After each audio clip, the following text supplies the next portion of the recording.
ஒரு ஏழை மனிதன் ஒரு துறவி கிட்ட போய், என்கிட்ட உயிர் தவிர வேற எந்த சொத்துமே இல்லை, நான் முன்னேற வழி சொல்லுங்க. அதற்கு அந்த குரு, சரி, உன்னுடைய 2 கைகளையும் வெட்டிக் கொடு, நான் உனக்கு 5000 ரூபாய் தர்றேன் என்றார்.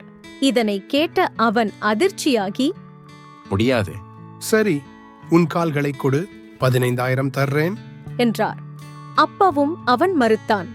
உன் கண்களை கொடு, 50000 தர்றேன். இல்லையென்றால் உன் உயிரையே கொடு, 20 லட்சம் தருகிறேன் என்றார் குரு.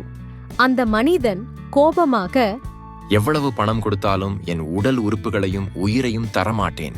அப்போது குரு சிரித்துக்கொண்டே சொன்னார், ஹாஹா, எவ்வளவு பெரிய தொகை கொடுத்தாலும் நீ தர விரும்பாத விலைமதிப்பற்ற உடலும் உயிரும் உன்கிட்ட இருக்கும்போது நீ எப்படி ஏழையாக முடியும்?